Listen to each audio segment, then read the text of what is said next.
This is the VOA Special English Economics Report. Today, retirement can mean different things. For many Americans, it means the end of the money-earning part of their life and the beginning of a period of enjoyment.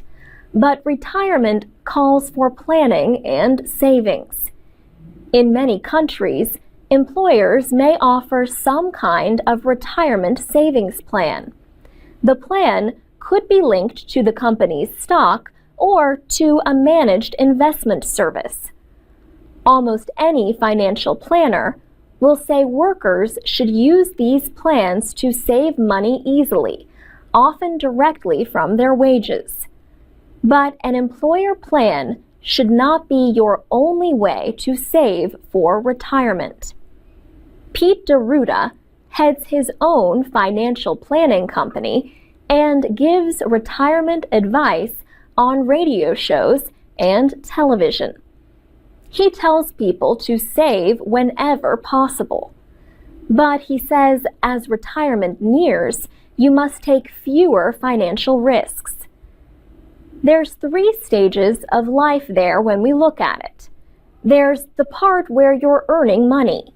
And when you're earning money, if you have a salary, it makes it easier to take risk because you know that if you lose the money, you can go back and earn some more.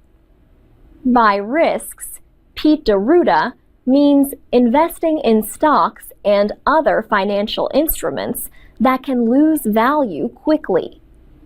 He says people should move money away from riskier investments as they age, even if there is a possibility of a higher rate of return. Instead, investors nearing retirement should seek more secure investments for their savings.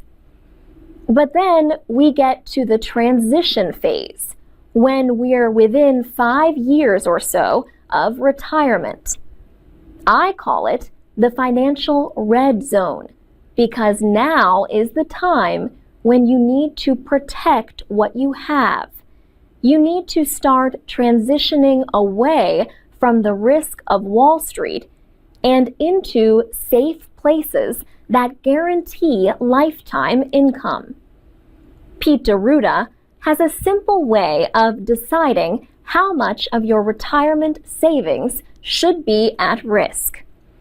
He says, take your age and put a percentage after it.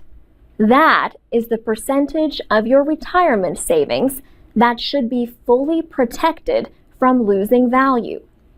So, for a 65-year-old, 65% of the money must be in a place that can't lose it. The reason why is when you're in retirement, it's impossible to get the money back that you lost because you don't have a salary coming in. One recent survey by the Charles Schwab Company found that 44% of baby boomers feel secure in their readiness for retirement. Baby boomers are the generation of Americans born after World War II. For VOA Special English, I'm Alex Villarreal. This is the VOA Special English Economics Report. Last week, we discussed limiting investment risk in retirement planning. So what are financial planners advising people to invest in? Stocks and bonds are the best known investments and are important to any savings plan. Instruments like savings accounts and certificates of deposit pay a small rate of interest. They carry little risk. Annuities are another savings instrument with low risk. Financial planner Pete DeRuta says worldwide, people can put their money in annuities, which are basically savings accounts offered by insurance companies. But he says it is important to make a decision about an annuity with a good financial planner. He warns that annuity agreements can be complex, and many bad ones are out there. Pete DeRuda says good planning means placing money into financial securities and accounts that have different risk levels, using asset allocation. So true asset allocation is having some in stocks, some in bonds, some in mutual funds, but then some in other places with guaranteed income, and then safety and liquidity kind of accounts for emergencies. This method of savings follows the old saying, you should not put all your eggs in one basket. But that is not for everyone. Sandy Taylor is with the investment company Charles Schwab in South Florida. She advises investors every day. She says many investors have a personal style. There are conservative investors. A conservative investor, by definition, typically has 80% of their portfolio within fixed income markets and cash. Even in retirement, Sandy Taylor says some people have their entire financial portfolio or set of investments in stocks. They are the aggressive investors. In saving for retirement, there can be a difference between what people believe and what they actually do. In a recent Charles Schwab study, most Americans said they believe it would be easier to save for retirement if they were single. But the study found that 85% of married people had started saving, while only 2/3 of singles had. Sandy Taylor says younger people may seek short-term goals. The younger individuals look at it and think, well, retirement is so far away. I'd rather focus on my shorter-term goals. But she says there are big gains to be made by starting early and planning for the future. For VOA Special English, I'm Carolyn Presutti. This is the VOA Special English Health Report. Everyone knows life for refugees and migrant workers can be difficult, dangerous, and even deadly. But what happens when they return home? One of the biggest problems for migrants is getting health care as they travel and live in a new place. As a result, they often bring their medical problems home with them. A new report looks at this situation. The report is from specialists at the International Organization for Migration in Geneva, Switzerland. One of those authors was Haley West. She says migrant workers who get injured on the job may not be able to get treatment in the country where they are working. That lack of access to medical care means they have to deal with medical problems when they rejoin their family. So that delay in diagnosis oftentimes leads to worse health issues that could have potentially been preventable if they had been given the access in the country in which they had been working.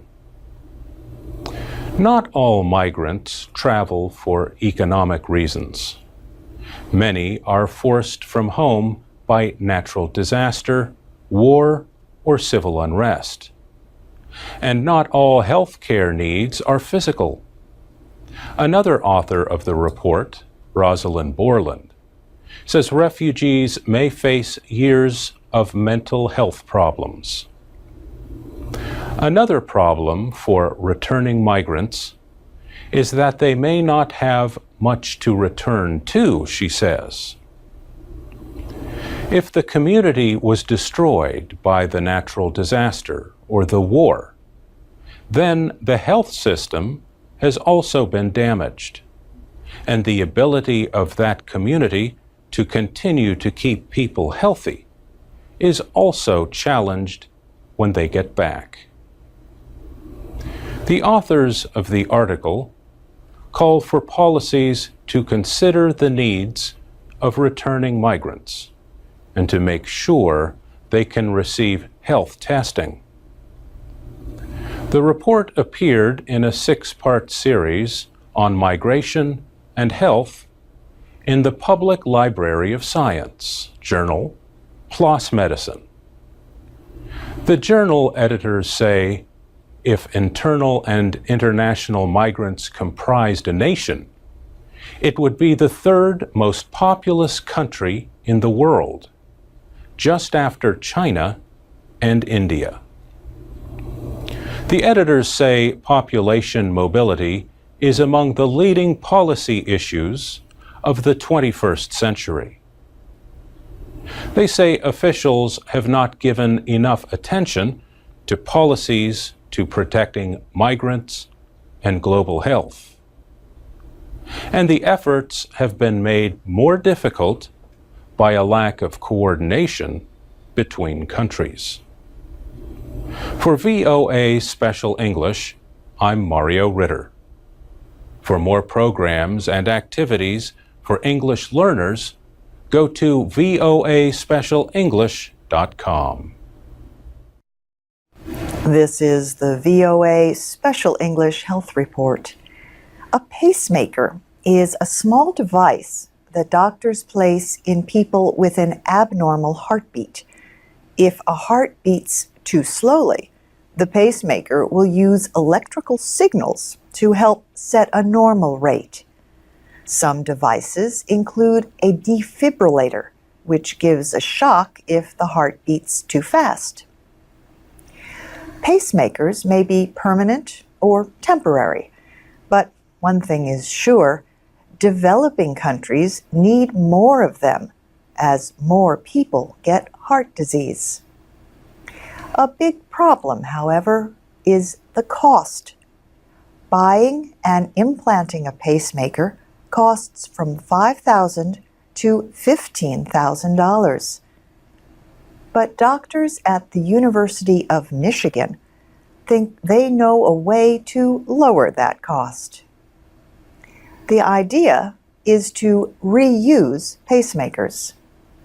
Heart doctor Tamir Bauman estimates that more than 1 million people worldwide need pacemakers each year.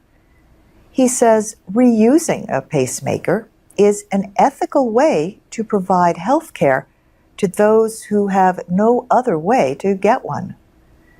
He got the idea a few years ago. One of his patients asked if someone might be given her pacemaker for reuse after she died. But are used pacemakers safe? Dr. Bauman studied medical reports about the safety of pacemakers that were being reused in small studies. He says, "We found that there's no real difference in device infection or device malfunction when you compare it to new pacemaker implantation." Funeral directors normally remove pacemakers when preparing bodies for cremation.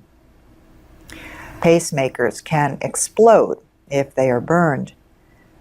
So Dr. Bauman asked funeral directors in Michigan to send the pacemakers to him. He and other researchers at the University of Michigan Medical Center tested the used pacemakers. They cleaned and disinfected the ones in good working order. Then they sent them to doctors in the Philippines, Vietnam, and Ghana. The doctors successfully implanted the used pacemakers in 12 patients.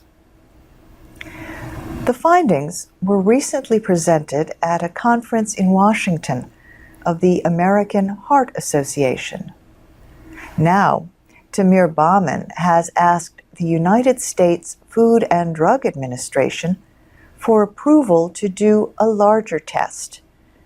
He says, speaking by Skype from his office in Ann Arbor, Michigan, that he is hopeful the program will work.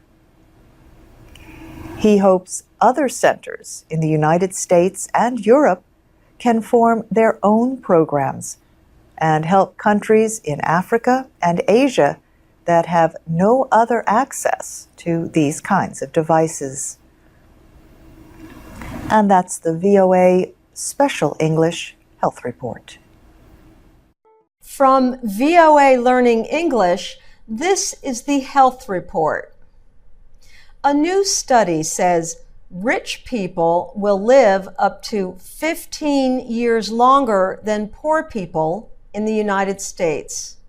For example, a rich 40-year-old man can expect to live until about 87. A poor 40-year-old man can expect to live to 73. The Journal of the American Medical Association published the new study examining length of life and wages. It is called the Health Inequality Project. It studied about 1.4 billion tax records of wages from a 15-year period ending in 2014. The study examined more information than any studies of similar subjects in the past. The research has some new findings. It shows that where a person lives can also have an effect on the length of his or her life. Poor people living in extremely poor cities like Detroit, Michigan, Toledo, Ohio, and Gary, Indiana, are especially affected. Their life expectancy is shorter than poor people living in wealthier towns like San Francisco, California, and New York City. The researchers say poor people who live near rich people may be healthier because they see better examples of how to live. They also may be healthier because wealthier places usually have better public health services. The writers of the study say they know there are some problems with their research. For example, the study measures length of life starting at age 40. It does not include causes of death that affect younger people and children. The study's findings may not seem surprising, but the researchers say the possible relationship between wages and length of life remains poorly understood. For VOA Learning English, I'm Ann Ball.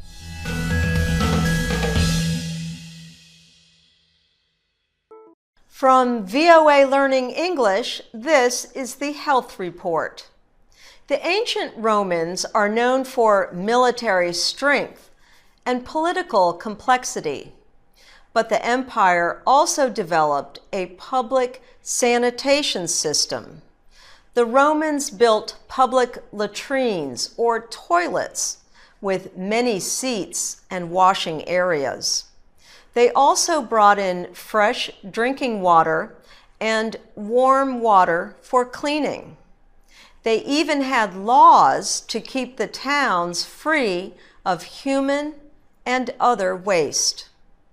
But new archaeological research shows that baths and public toilets with washing areas did not lower disease rates.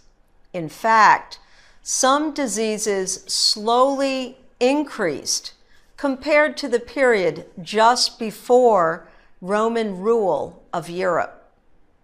Piers Mitchell is with the Archaeology and Anthropology Department of Cambridge University in England. He led the new research. The findings suggest that Roman toilets, washing areas, and sanitation laws had no clear benefit to public health. Mitchell gathered evidence of insects in ancient latrines and human burials. He also examined combs and cloth from archaeological digs across the Roman Empire. Although the Romans were known for regular bathing, Mitchell found lice and fleas were just as widespread as in earlier times. So, why did the Roman development of sanitation systems fail? Mitchell says it may have been the warm waters of the bathhouses that people shared. The waters were often not changed, and scum or a layer of human dirt would float on the top of the bathing water. He says there is an upside. It seems that while Roman sanitation may not have made people any healthier, they probably would have smelled better. For VOA Learning English, I'm Ann Ball.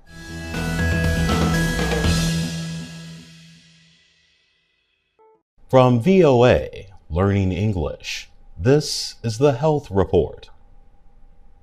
In the Saudi city of Jeddah, a group of athletes is urging women and girls to get out of their homes. The basketball players suggest that the women become active in public life. The group's members say they can do this by connecting sports to health issues. All of the players are women. Saudi Arabia is one of the richest countries in the Middle East. In many ways, it is very modern in terms of public health services and transportation. But activists say the country has a long way to go on women's rights. At an event in Jeddah for disabled boys and girls, female basketball players say that women's sports are becoming more popular. Men do not attend the games.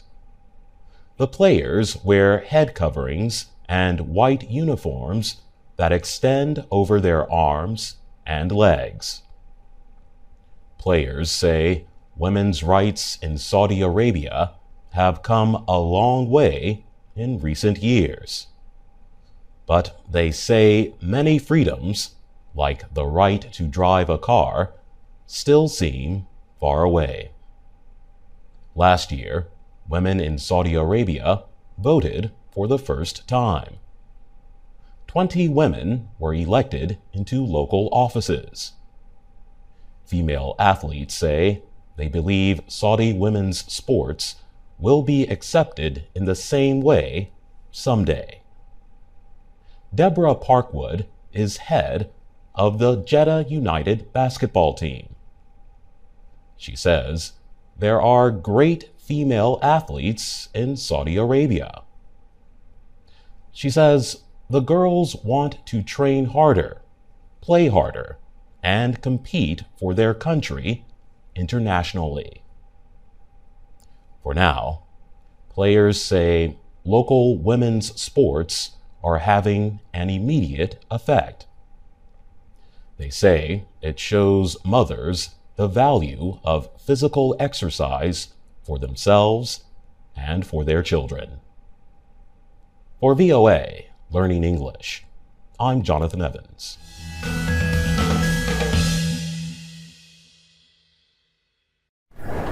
This is the VOA Special English Economics Report. How much does a college education cost? In the United States, the College Board releases yearly reports on prices at colleges and universities.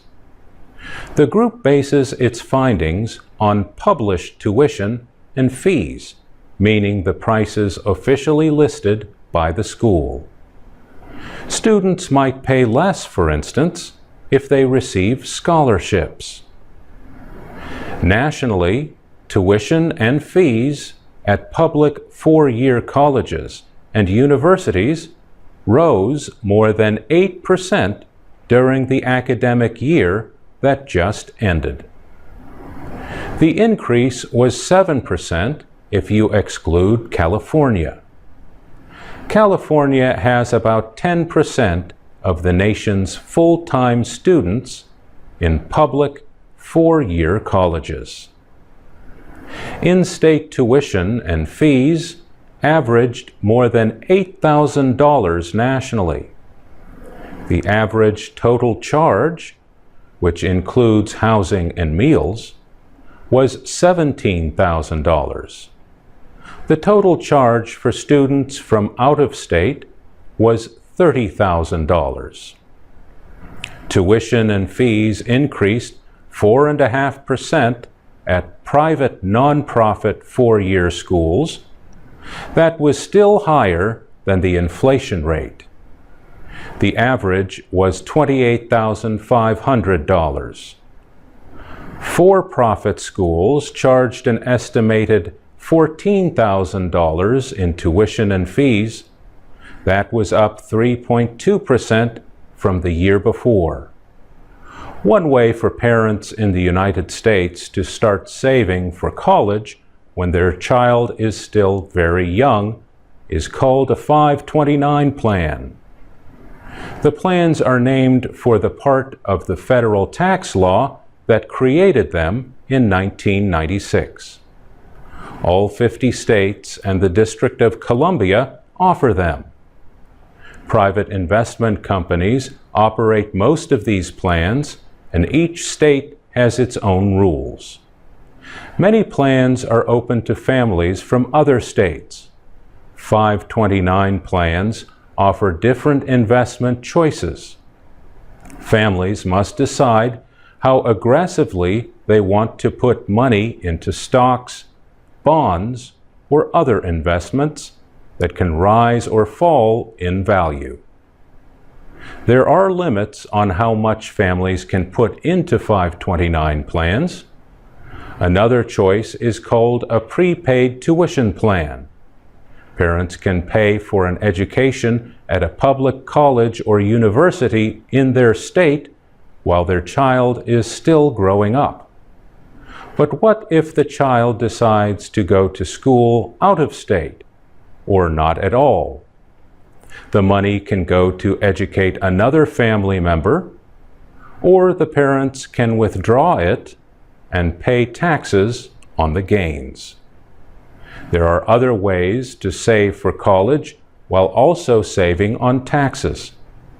One way is to put money for a child into what is called a custodial account until the child becomes an adult. For VOA Special English, I'm Mario Ritter. From VOA Learning English, this is the Technology Report. An insect with an extremely unusual ability to hear is the model for what may be the future of hearing aids. The insect, a fly, behaves like a parasite, an organism that lives on or in another organism called a host. This exceptional fly places larvae, a young fly, onto a cricket host. The larva digs into the cricket and eats the insect from the inside out. The yellow fly is native to Central America and the southern United States. It finds its larva host by listening for the cricket's sound. The fly's strong sense of hearing can direct it to a cricket even 100 meters away. But the insect's ears are just 2 millimeters apart. That is so close that sound should reach each ear at almost the same moment. This would make it difficult to find where a sound came from. But the fly also has a tiny structure between its ears that creates pressure to slow down the sound waves. This permits the fly to identify where the sound came from. Neil Hall is a sound engineer at the University of Texas. He and his team of researchers created an electronic hearing device. The team made a silicon copy of the fly's ear structures. They used materials that can turn mechanical pressure into electricity. The device requires little power as a result. This means it would be less costly to use. Mr. Hall says the device could improve hearing aids in the future. He says it also could have military and defense uses. But he says more research and development work is required. In July, the journal Applied Physics Letters published a report about the University of Texas research. For VOA Learning English, I'm Carla Babb.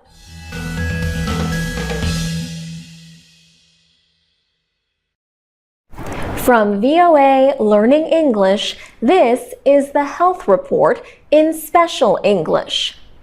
Scientists are criticizing a study that said laboratory rats developed tumors after they ate genetically modified corn.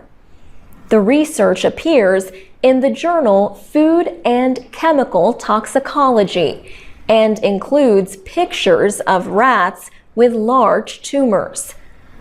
The study said the animals developed the growths after 2 years of being fed genetically changed maize. Gilles-Éric Seralini was the lead author for the research paper. He is with the University of Caen in France. He says genetically modified or GM foods have not been studied carefully. However, several French scientific organizations and the European Food Safety Authority dispute the study. One genetic expert with the National Academy of Sciences in the United States says the rats in the study were genetically predisposed to form tumors. Alison Van Eenanum is with the University of California, Davis. She suggests that the study was an attempt to scare the public. She said, "I think it was a cynical ploy to exploit the scientific process to create fear in the minds of consumers." Even some opponents of GM food agree there were problems with the study methods. Michael Hansen, with the group Consumers Union, says there should be more long-term studies and more rules for GM foods. Safety studies or assessments are voluntary when companies ask the government to approve new GM crops. These assessments often include 90-day rat feeding tests. This is the international standard. Experts say longer studies have not found major problems. For VOA Learning English, I'm Alex Villarreal. This is the VOA Special English Health Report. A mother in Washington noticed something unusual one day just before her daughter's 8th birthday. She thought her daughter was developing breasts. When they went for the girl's yearly checkup, she asked the doctor if she was right. And the doctor said the girl had breast buds. Last year, a study in Denmark reported an increase in early breast development. Now, a new study in the journal Pediatrics adds to evidence of an increase in early puberty in American girls. The study took place in 3 big cities. Dr. Frank Bureau at Cincinnati Children's Hospital Medical Center in Ohio led the study. He says it began about 7 years ago. Researchers studied a group of about 1,200 girls to see when they would begin puberty. Dr. Bureau says the study found that white girls had the greatest increase in rates of breast development. The rates, he says, were about twice as high for 7- and 8-year-olds compared to earlier studies. At age 7, the rates were 10% of whites, 23% of blacks, and 15% of Hispanics. Dr. Bureau says girls with a higher body mass index are more likely to enter puberty early. Body mass index, or BMI, is a measure of weight in relation to height. But the nation's increase in overweight children may be only part of the explanation. The researchers have been collecting blood and urine samples from the girls for testing. Dr. Bureau says the tests are to look for chemicals from the girls' environment that could affect growth. He says these chemicals might act like natural hormones that the body makes, or the chemicals might interfere with how those hormones act on the body.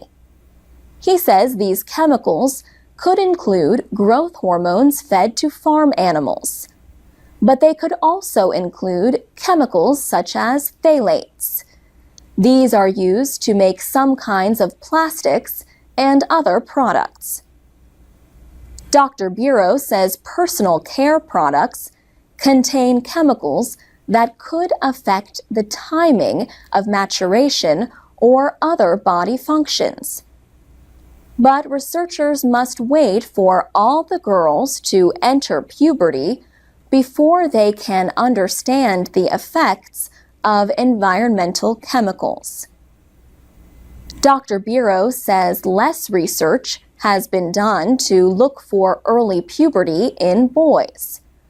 But he says some studies have shown that a higher BMI does not speed up development in boys and may even slow it. And that's the VOA Special English Health Report. This is the VOA Special English Health Report. Sometimes new health advice conflicts with old advice. Yet new guidelines for breast cancer testing in the United States created a storm of debate in November.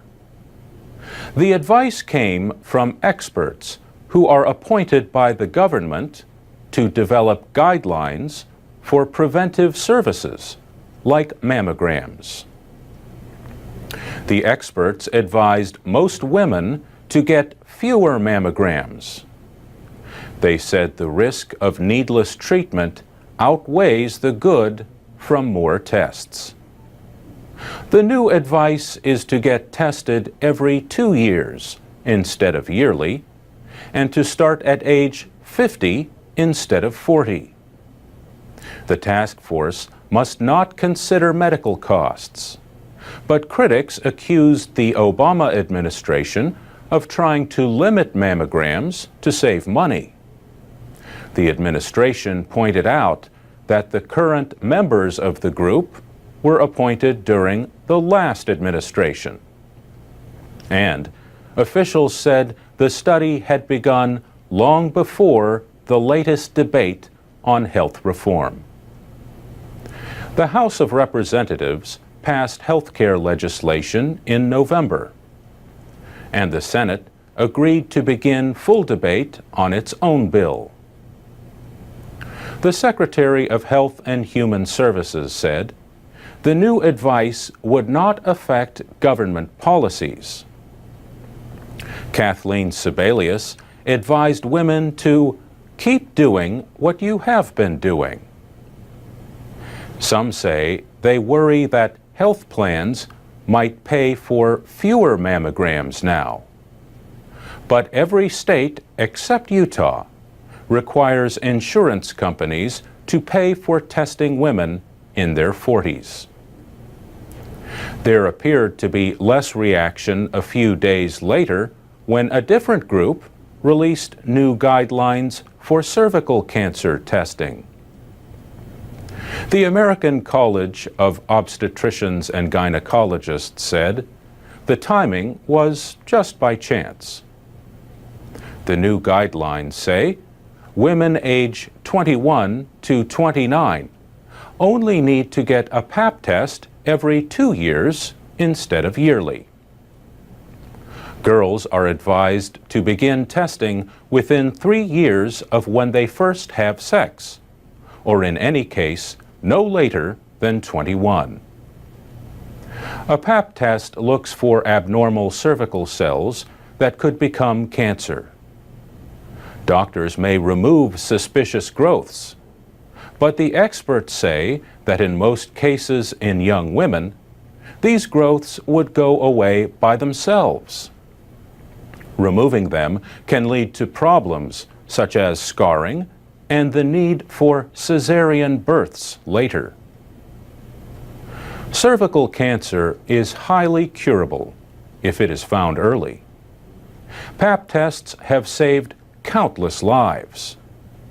Today, most of the deaths are in countries with poor health care.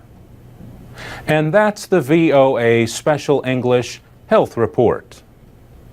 For more health news, go to voaspecialenglish.com. From VOA Learning English, this is the Economics Report in Special English. President Obama had little time to celebrate his re-election in early November.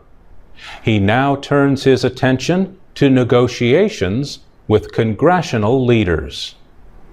By law, the United States faces a combination of big spending cuts and tax increases next year to deal with its budget deficits. Together, these measures are being called a fiscal cliff, and economists say they could push the country back into a recession. The Congressional Budget Office says that if current policies continue, they will place the budget on an unsustainable path. But the CBO warned that deep cuts could hurt economic growth. That would reduce federal revenue from taxes. Democrats and Republicans are trying to reach a deal on deficit reductions valued at over $600 billion. Those policies are to take effect on January 1st, 2013. They will happen unless the two main parties can reach agreement. The cuts would affect both the military spending that the Republican Party wants and the social programs supported by President Obama and his Democratic Party. The Democrats control the United States Senate, while Republicans hold a majority in the House of Representatives. One issue is whether to extend tax rate reductions that have been in place for years. Those tax cuts are set to disappear at the end of this year. The reduced tax rates apply to all Americans, whatever they earn. Republican lawmakers say they continue to support all of the lower tax rates. But President Obama and Democratic Party leaders have been seeking to end the tax cuts for the wealthiest taxpayers. Both sides have signaled a willingness to compromise. But without agreement, painful budget measures are sure to take effect. For VOA Learning English, I'm Mario Ritter. This is the VOA Special English Health Report. The latest estimate is that more than 3 million babies die each year within the first month of life. A report says this is down from 4.6 million deaths in 2009. Still, newborn babies represent about 40% of all deaths in children under 5 years old. Experts say 5 countries have the lowest newborn survival rates: India, Nigeria, Pakistan, China, and the Democratic Republic of Congo. India has 1/4 of all deaths within the first 4 weeks after birth. The report is from the private humanitarian group Save the Children and the World Health Organization. Dr. Joy Lawn from Save the Children says simple actions can help save lives.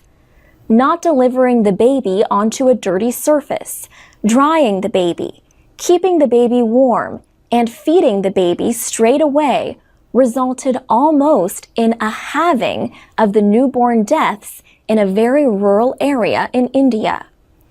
Dr. Lawn says having trained medical workers present could also save many babies and mothers.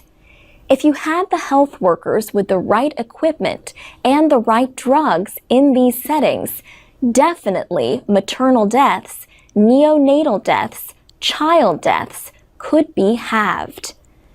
And the equipment does not have to be complex. A student team at Rice University in Houston, Texas, developed a low-cost device to assist newborns with breathing problems. The device is called Infant Air.